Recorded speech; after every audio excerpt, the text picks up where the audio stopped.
kama wako roho juu. Na mtazamaji, tunarudi katika mdahalo wetu hapa, pia tunaangalia ni namna gani uongozi unaanza wapi na haswa wa wanaume. Lakini kabla kuja kuwatambulisha tena wanajopo wangu walioko studioni, naomba utazame mtoto huyu wa kike, mtoto mdogo sana akitetea Adamu, mwenyewe anajiita Eva. Tazama. From Kibalangata with a poem. I am a girl child. I stand here to support boy child. Boy child is in danger. If I don't support him, who will marry me? Is it a girl child? No, that one can never ever happen. And so I defend my Adam. Since I came from his grips, I am a female and cannot be complete without a male. And so, boy child, I will always be there for you. Hashtag, I am hope and believe there is hope for boy child. Hashtag, boy child never say die.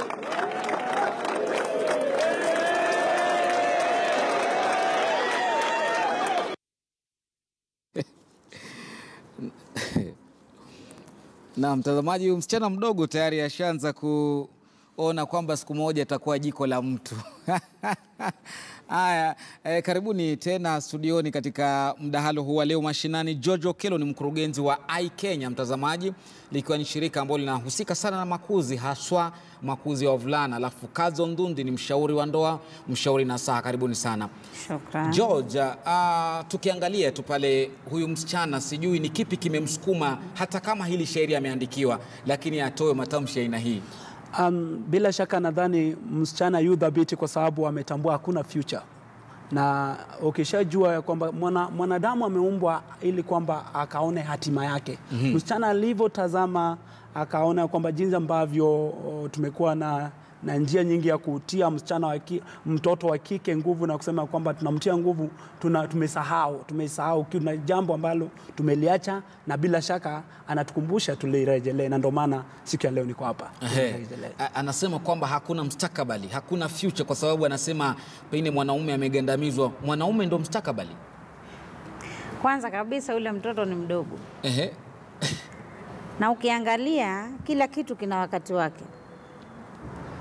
Yule mtoto ile miaka pale alipofika si mahali pa kufundishwa yeye maadili ya kuwa msichana. Ukimwangalia ni mdogo sana, ni kama miaka 4 5. Lakini ujumbe unahitajika pengine. Ule ujumbe alipewa, manake yeye ana ujasiri wa kuongea, lakini akiambiwa utafakari hawezi. Hajui amezungumza nini.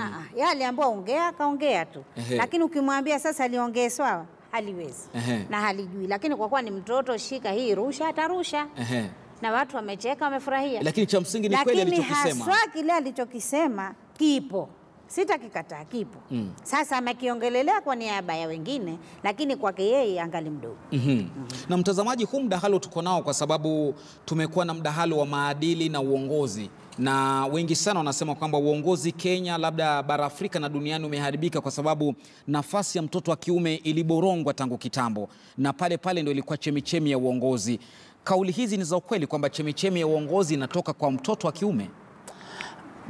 Bila shaka kama vile tunavyojua kwamba kila mwanadamu ana imani. Na tukiangalia ratiba ya imani ni kwamba wapo wewe ni Mkristo, wewe ni Muhindu, wewe ni Muislamu. Kuna ratiba ambaye Mwenyezi Mungu akiumba mwanadamu alitengeza na akasema kwamba wewe kama mume sehemu yako ni hii. Wewe kama mke utacheza sehemu, na sio kwamba mcheze, sio ya kwamba you get involved ya kwamba mna compete, lakini mwe kwamba you can be able to complete each other in whatever thing you do. Chochote ambacho mnakifanya, huyu akichangia, huyu mwingine achangie, tulete pamoja, tuwe na society ambayo ni healthy na inaweza accommodate mtu. Lakini kuna jambo lilitendeka kwamba sasa hivi ndio tunakubali tuko katika enzi ya teknolojia imeingia, kuna vitu vingi ambavyo vinachangia maneno haya, na inaonekana kwamba hatuna uongozi. Na kiongozi kulingana na Mwenyezi Mungu hasa alimpa mwanamume kuwa kichwa. Hivyo ndivyo na Kazo awe shingo. Ndio, awe shingo. Na Mkazo, unakubaliana na kauli hizo kwamba uongozi lazima utoe kwa mwanaume? Ndio maana hiki tunashuhudia ufisadi, maadili hamna, kwa sababu mwanaume alisahaulika. Kizamani cha kina babu tungewapa kina baba wanaume waongoze, lakini hiki cha kiteknolojia mwenye cha kiteknolojia basi kila mtu yuongoze. Bora tu uwe na ile hekima na maadili mema, utasimama, utaongoza. Manake siku hizi nyi wanaume, watoto wa kiume, siku hizi maadili ya mtoto wa kiume yamepotoka. Hiyo nao sitasema uongo. Ako radhi mtoto wa kike asikize, lakini wa kiume ambaye mama nitakusikiza kesho, na hiyo kesho yake haifiki. Ndio maana unawaona mpaka saa hii wanaume wa sasa mawio ba macho ba hawajulikani wataitwa baba saa ngapi. Utaongoza wewe? Kwa hivyo kuongoza lazima uwe unaitwa baba. Si paka uitwe baba. Maadili yako na hekima na kikuzo cha maisha yako basi atakuonyesha kabisa. Manake hata yule Yusufu alianza akiwa mdogo sana. Si hati alianza akiwa baba, alianza akiwa mdogo. Sasa ule udogo ukianzia kwa uzuri, basi huku kubwani utaenda vizuri sana. Lakini ukiharibikia huko udogoni, basi hata kubwani ukamwambia nini yule atakataa. Naam, Kazo, unahisi nafasi ya mtoto wa kiume katika jamii ni ipi? Nafasi ya mtoto wa kiume katika jamii ni nzuri na imepewa kipaumbele, lakini watoto wenyewe ndo hawaifuatilizi. Kwa sababu gani? Hata kama amezaliwa, ndio maana ukaona kule Kimijikenda Kikwetu. Anaweza kuwa yule mtoto wa kiume pengine hata ni amezaliwa ni 5, 6, si ndio?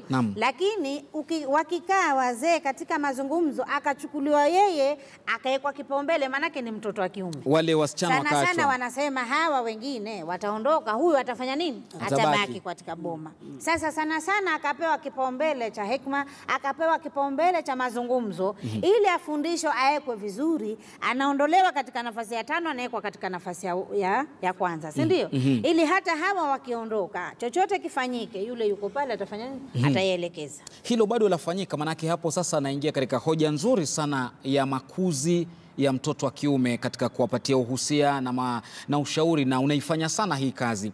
Katika bunge la 11 na 12 kumekuwa na mgogoro na kusukuma angalau kufikiwe ile sheria thuluthi 2.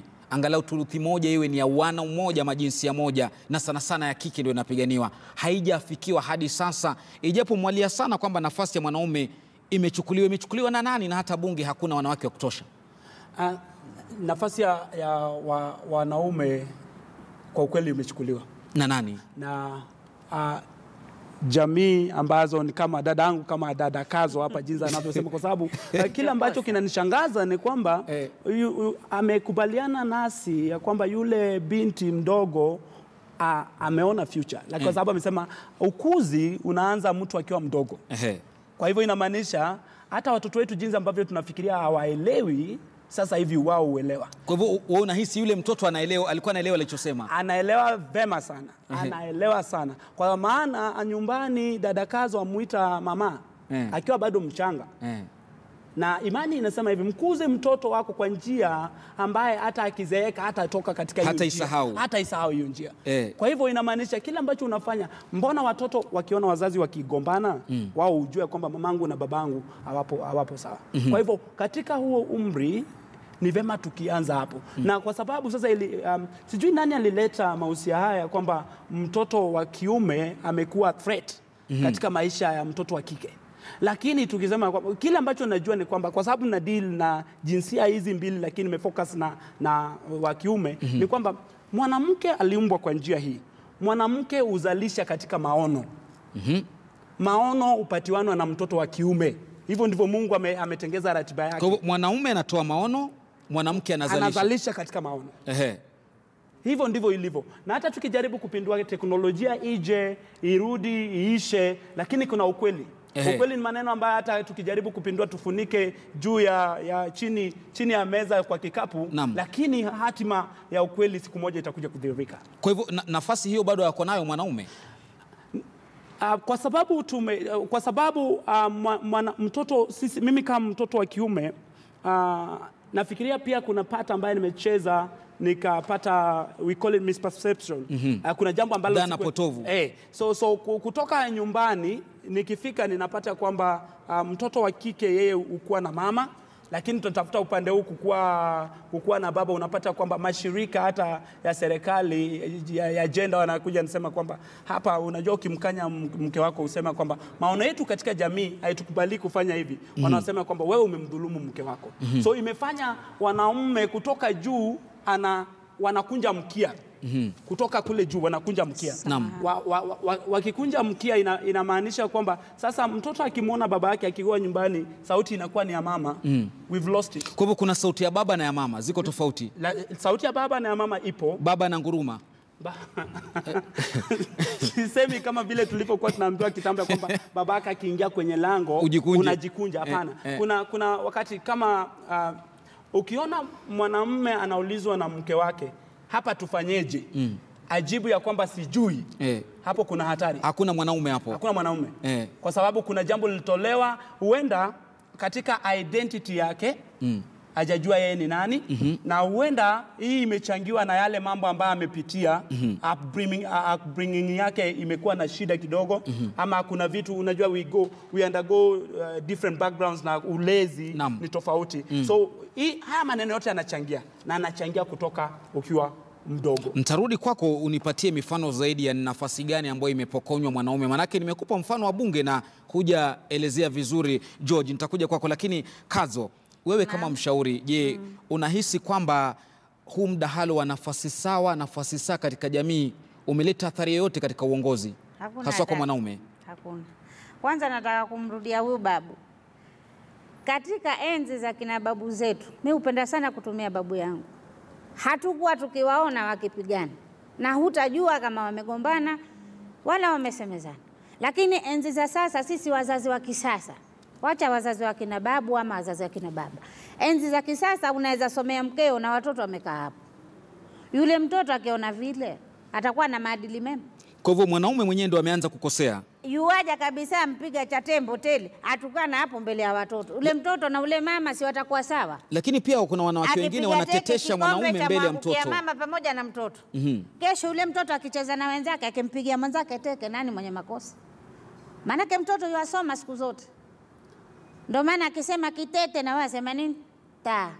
Kwa sababu gani? Anarejelea unachosema. Arejelea. Mtoto wa kiume na wa kike hawana tofauti. Tofauti ni ile kila mmoja ana kiti chake. Ndio maana nikakwambia kama katika boma, mfano mzuri sana ninakupatia. Akiwa hata ni wa kiume na ni wa sita, katika lile boma atakuwa wa kwanza, maana yeye ndio wa kiume, hao wengine watapewa mali wataondoka. Unasikia? Lakini ukizungumza hivyo, kuna labda mtazamaji wa kike ambaye anakupinga. Anasema pia mimi naweza kuongoza boma, si lazima kakangu watano. Sikatai. Na kutaongoza boma lililo lako.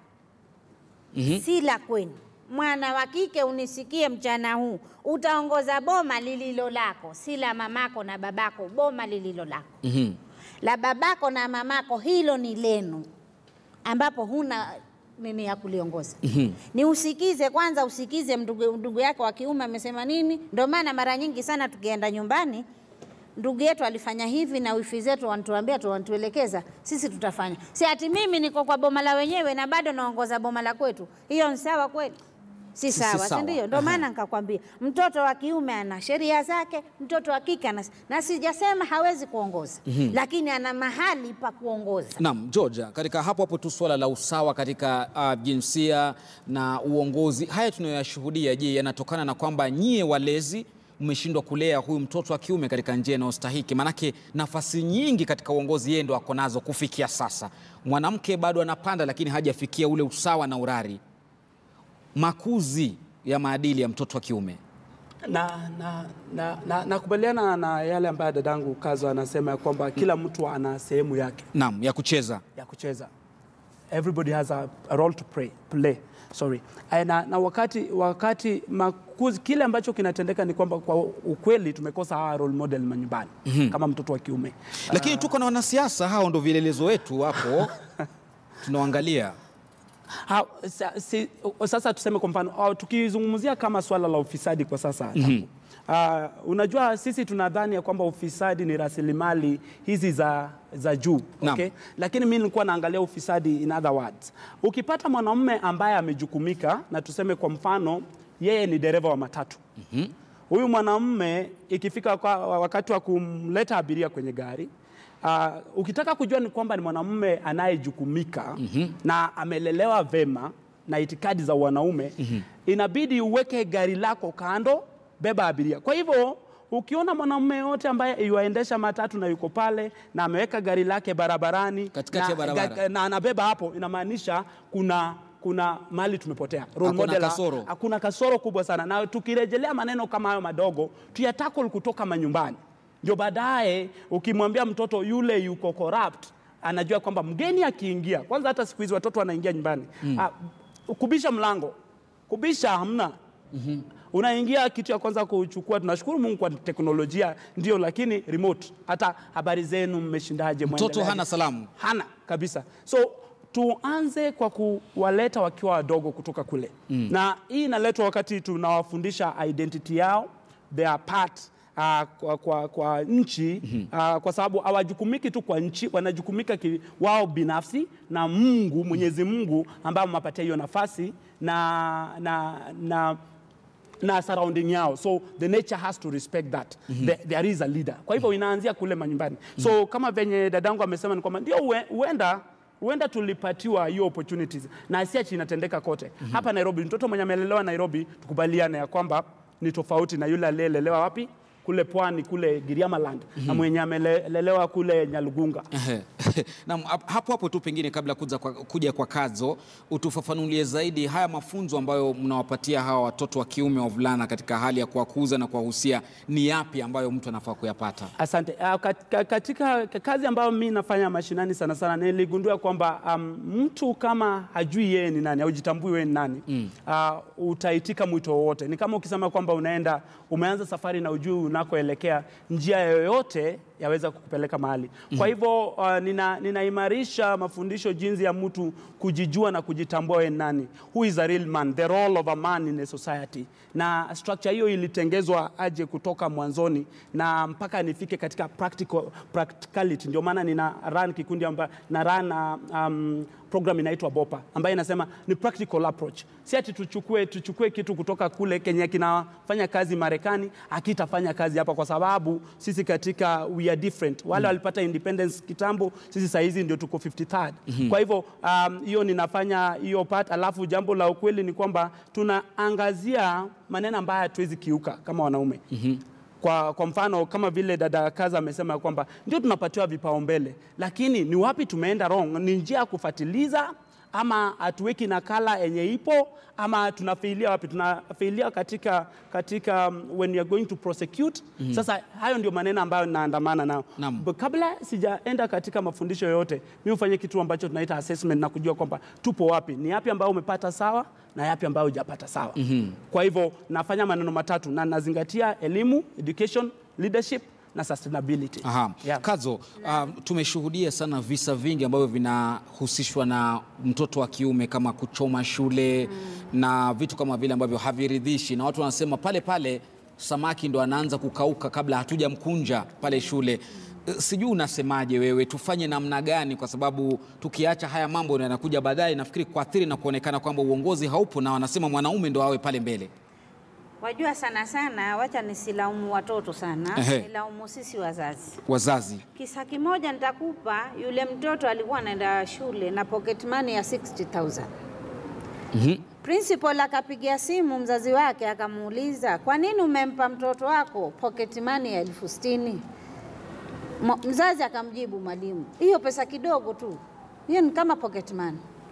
Sasa yule mtoto umemweka katika lengo gani? Yule mtoto atasoma kweli? Saa hii ukiangalia shule nyingi haswa za wavulana ndio zimechoma kushinda za wasichana.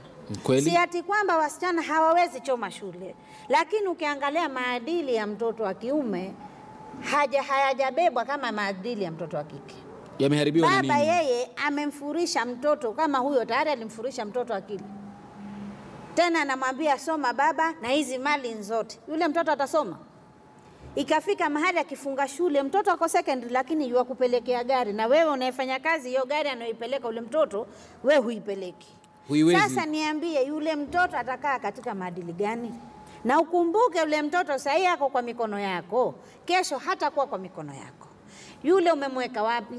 Ili naye aje afundishe mwanawe asimame katika maisha mema na maadili mema. Yule mwanao wewe umemweka wapi, ndo ule mjukuu aje asimame katika mahali pazuri. Ndio maana nikakwambia kabla tumlelee kilema, basi tuanze na hili shina lenyewe. Hili shina likibadilika, basi hata kilele kitanawiri. Exactly. Naam. Katika hali ya kumalizia, pengine nilikuwa nimekuuliza ile swali ambayo nitarejelea tumalizie tu. Kumekuwa na mdahalo sana na dhana kwamba mwanaume nafasi yake imechukuliwa. Nikakupa mfano wa bunge kwamba halijafikiwa hilo na kwengineko. Ni wapi hapa ambapo huwa mnalalamikia wanaume kwamba mmepokonywa nafasi zenu? Angalau mtazamaji pia elewe. Kama wanaume, when we say a third gender rule,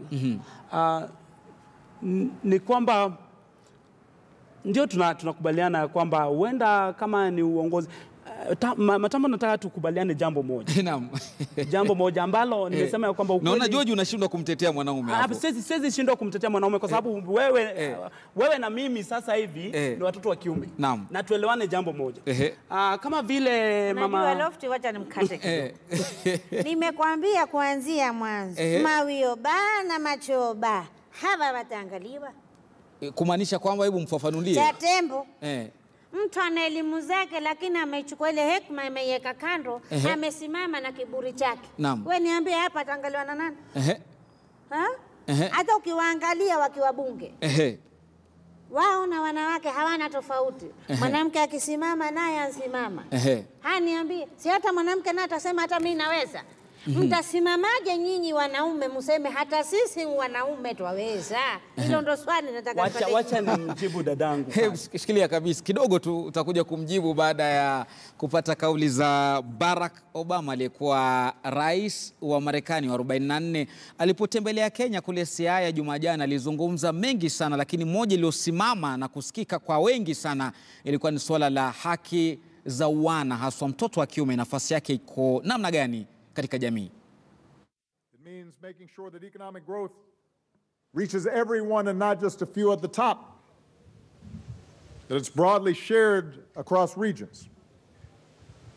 It means guaranteeing educational opportunity to everybody. Not just our boys, but also our girls. Because the nation that gives our daughters the same opportunities as our sons is more likely to succeed. Naam. Barack Obama huyo akitoa wasiwasi wake kuhusiana na nafasi ya mtoto wa kiume. Kabla kuchachawiza ulikuwa unamjibu kazo. Anasema kwamba hata kujitetea mtashindwa, manake jibu hana. Ninalo jibu kwa kusema kwamba ninarudia tena mahali nilianza. Kwa uwepesi sana. Ni kwamba kila mtu aliumbwa acheze role yake. Naam. Mwalimu wa kwanza, mtoto akizaliwa anazaliwa na mwanamume ama mwanamke? Mamake. Kwa hivyo mwalimu wa kwanza wa mtoto awe jinsia yoyote ni nani? Mama. Na ndio maana nilisema mama yeye uzingatia maono. Na ndio maana tunasumbuliwa sasa hivi kwa sababu kile kimefanyika ni kwamba katika ule ulezi ambao tunasema kwamba watoto hawaelewi, ule uchanga, tunasema kwamba watoto hawaelewi. Wake wanachukulia role ambazo sio zao. Kwa sababu kumchonga mtoto, kumfundisha kikombe hiki ni cha uji. Pale mwanzo sisi hatuko naenda jikoni, siku hizi ndio generation inatuambia tuende jikoni. Tunalazimishwa kwenda jikoni na kina kazo.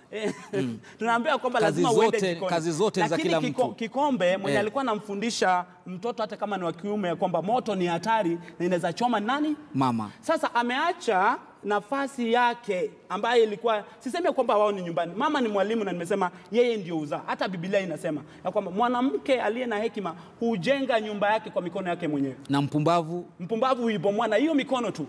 Kwa hivyo hata nchi ya Kenya tunaposema ya kwamba tuna jinsia ya kiume ni kwamba shingo ndio ina control kichwa. Lakini mwanamke anafikiria kuwa kichwa ndio maneno yote, lakini kuna kitu kile ambacho kinatakana kufanya nini? Kucontrol. Na yeye ndio incubator. Ukimpatia maono, anaza ukimpatia shilingi 20, fanye nini, utapata kwamba kuna vitambaa vimetandikwa na hata ujui vimetoka wapi. Hiyo ndio kazi. Na hivyo akifanya hivyo anafanya kama vile Mungu kazo kabla hajanikata, bado nitakupa nafasi yako. Venye Mungu alikusudia iwe. Na akaamuru. Sasa shida iwapi? Kwa sababu huo tangia mwanzo ndio ushirikiano ambaye Mungu alikuwa ananuia. Shida iwapi? kila ambacho mwanamke anahitaji ni kwamba ajue kwamba huyu ni mume wangu, na maono yetu kama jamii nitataka tufikie mahali fulani ikifika muda fulani. Lakini George, nyinyi ndio mmesema pia hamwezi kuishi na mke nyumba, housewife. Mnataka pia toke nje akachume. Atamuonyesha saa ngapi huyu mtoto kwamba kikombe cha uji si cha chai? Baba, maana ya kukua ya kwamba wewe ni incubator ni nini baba? Hizi vitu mwanamke kusema kweli ako na kazi nyingi kuliko mwanamume katika nyumba. Naam. Lakini direction ile ya kutwende hapa, familia hii ninavyomfuata Mungu, wewe nifuate tuendelee. Toka hapa usema kwamba mume wangu ana uwezo wa kuleta pesa, kwa hivyo itabidi nimsaidie kumanage hizi pesa. Kama ana uwezo, kwa sababu wewe ni incubator, bado utakuja na njia. Nafikiria ukiniwekea biashara mahali fulani italeta masalio tena zaidi. So that is that. Hakuna competition. Kile ambacho tunafanya ikionekana kama ni vibaya, kwamba tunaiweka ikuwe ni kama kwamba sisi wenyewe tuashindana. Mwakinzana na hao. Nani atapata kazi nzuri? Hakuna mashindano. Ni tukubaliane tu ya kwamba kila mtu akicheza role yake effectively. Mtoto atalelewa vizuri. Mtoto atalelewa vizuri, na uongozi hatutakuwa tunawatizamia viongozi wetu ambao baadhi yao wako katika hii hali ya ufisadi. Na tunatarajia nchi iwe nzuri, kwa sababu malezi yalianza pale. Siku ya kwanza alipoanguka hivi, malezi yalianza hapa. Ulikuwa unataka kumjibu? Tafadhali, karibu. Kwani hata hiyo biashara nitatumia remote ama mimi mwenyewe nitakwenda kukapa? Ni wewe mwenyewe. Na asema mwanamke huvunja nyumba yake, sikatai, lakini si hapa.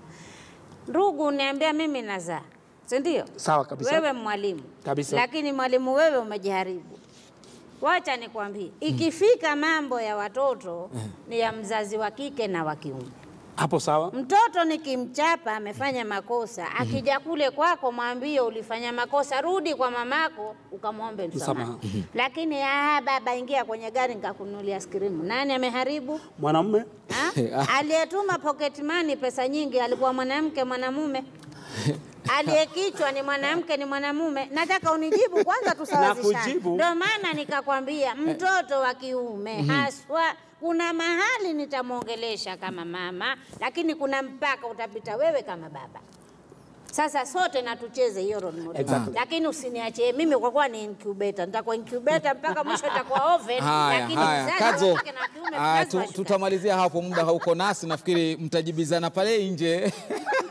Tumalize mdahalo, lakini ulikuwa mdahalo mzuri sana. Shukran sana George Okello ambaye ni mkurugenzi wa Kenya makuzi ya mtoto wa kiume, na Kazo Ndundi, mshauri wa ndoa, mshauri nasaha. Shukran sana kwa kuwa kwenye Leo Mashinani tukijadili haki na nafasi ya mtoto wa kiume. Tukimalizia ni kwamba kamati ya bunge kuhusu elimu imekosoa hatua ya ubomoaji wa shule na asasi nyingi za umma bila ya kutoa eneo mbadala kwa wanafunzi kuendeleza masomo yao. Mwenyekiti wa kamati hiyo Julius Meli amewataka washikadau kuelezea juhudi zao katika kuhimidi ama kuweza kudhibiti moto haswa wa wavulana baada ya kudhibitiwa ama kwa migomo katika shule mbalimbali humu nchini. Na kwa taarifa hiyo ambayo tunaendelea kuifuatilia katika mdahalo mzima kule bunge, nasema shukrani za dhati kwa kuwa nami kutoka saa 5 hadi sasa elekea saa 7. Akisa Wandera atakuwa anaingia saa 7 dhuhuri kigonga ndipo na habari kwa lugha ya Kimombo News Desk, na kuacha na viji mambo. Cheka, vunja mbavu, uendelee kutazama KTN News. Asante.